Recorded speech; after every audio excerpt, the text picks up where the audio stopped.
ధర్మము చేత అర్థము, ధర్మము చేత కామము ముడిపడిందనుకోండి, అంతే, అదే మోక్షం.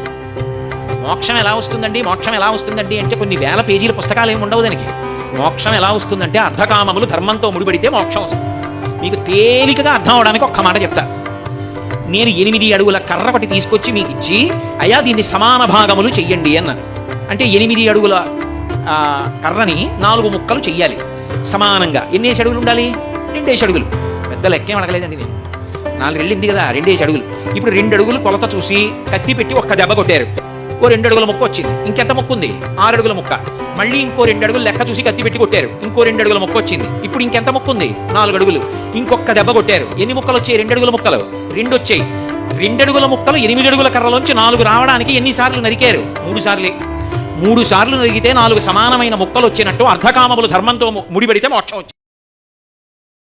10 మంది పిల్లలతో ఏదో దాక్కునే ఆట ఆడుకుంటున్నాడు ఒక పిల్లడు. వాడు దాక్కున్నట్టుగా ఒక మంచం కింద దూరి ఏదో మధుర పదార్థం తినేస్తున్నాడు. అస్తమానం అక్కడే దాక్కుంటున్నాడు వాడు. ఎందుకు అక్కడే దాక్కుంటున్నాడు వాడు అని చెప్పేసి నాకు ఆశ్చర్యం వేసి ఆ మంచం కిందకి చూస్తే వాడు అక్కడ దాక్కున్నట్టుగా దాక్కుని తింటున్నాడు. మళ్ళీ ఎవరో వాడిని పట్టుకున్నప్పుడు బయటకు వచ్చేస్తున్నాడు. మళ్ళీ లోపలికి వెళ్ళి అదే చేస్తున్నాడు. ఎరా అక్కడ పెట్టుకు తింటున్నావు ఎందుకంటే బయటకు వస్తే ఇంతమందికి పెట్టదా అన్నాడు.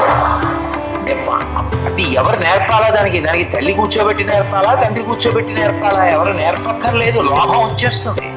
అజ్ఞానానికి ఎవరు నేర్పక్కర్లేదు. జ్ఞానం అంటే కష్టపడాలి కానీ అజ్ఞానానికి బోధ ఏమిటంటే అదే వస్తుంది. కామానికి బోధ ఏమిటి, క్రోధానికి బోధ ఏమిటి? అవే వచ్చి పట్టుకుంటాయి ఆసురీ గుణాలు.